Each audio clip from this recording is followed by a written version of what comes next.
పార్వతీపురం మన్యం జిల్లా గుమ్మలక్ష్మీపురం క్లస్టర్ పరిధిలో గల ఎల్విన్పేట పంచాయతీ రేగులపాడు గ్రామంలో జీడి మామిడి తోటలకు ప్రకృతి వ్యవసాయ పద్ధతుల్లో అక్కడ ఉండే రైతులతో ప్రకృతి వ్యవసాయ యూనిట్ ఇన్ఛార్జ్ కమిడి భూషణ్ రావు సామూహికంగా మహిళా రైతులతో పుల్లటి మజ్జిగ ద్రావణం తయారు చేయించడం జరిగింది.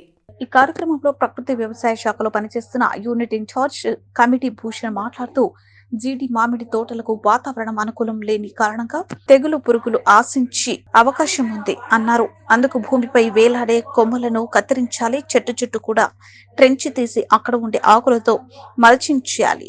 పొగమంచు వాతావరణం వలన టీ దోమ ఆశించే అవకాశం ఉంది. చిగురు దశ, పూత దశ, పిండి దశ మాడిపోయి దిగుబడి తగ్గే అవకాశం ఉంది. అందుకు పుల్లటి మజ్జిగ మరియు పంచగవ్య ద్రవ జీవామృతంతో జీడి మామిడి తోటలకు వాటికొచ్చే తెలుగు పురుగులు నివారణ చేసి చిగురు పూత దశ పించే నిలబడే అవకాశం ఉంటుందన్నారు. దీని ద్వారా మంచి దిగుబడి సాధించి అగ్గి తెగులు, ఆకుముడత, ఆకులపై మచ్చలు వచ్చే తెగులును నివారణ చేసుకోవచ్చు.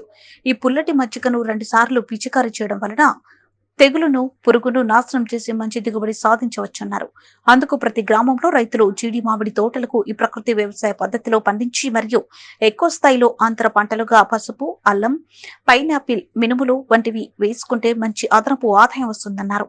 ఈ కార్యక్రమంలో ఎల్విన్పేట పంచాయతీ సర్పంచ్ చైతన్య స్రవంతి పాల్గొని గిరిజనులు ప్రకృతి వ్యవసాయ పద్ధతుల్లో పండించే పంటలు ప్రాముఖ్యత తెలిపి ఇలా పండించే పంటలు ఆరోగ్యానికి ఎంత ఉపయోగకరమో చెప్పి మార్కెట్లో వాటి డిమాండ్ గురించి వివరించారు. ఈ కార్యక్రమంలో ward member Kondalarao, field assistant Lucy, ICRP Deepa, గ్రామ ప్రజలు హాజరు కావడం జరిగింది.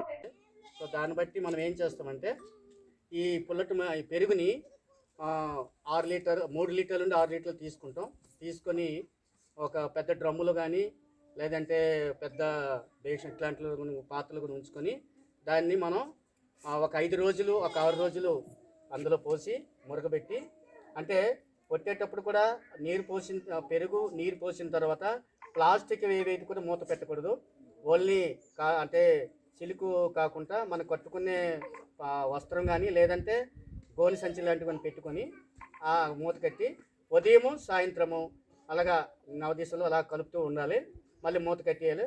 ఇలాగా 5 రోజులు 6 రోజులు అయిన తర్వాత ఆ పుల్లటి వాసన వచ్చిన తర్వాత అప్పుడు మనం మరి కొంచెం నీరు పెట్టుకొని మనం పిచికారీ చేసుకోవాలి. రెండోసారి పంచగవ్య తయారు చేసుకొని మనం జీడి మామిడి తట్లు కొడతాం. ఈ పుల్లటి మజ్జిగ మహా ఖర్చు ఒక 150 రూపాయలు అవుతుంది ఒక ఎకరాకి. అదే పంచగవ్య తయారు చేయాలంటే ఒక ఎకరాకి సుమారు ఒక 350-400 రూపాయలు ఖర్చు అవుతుందండి.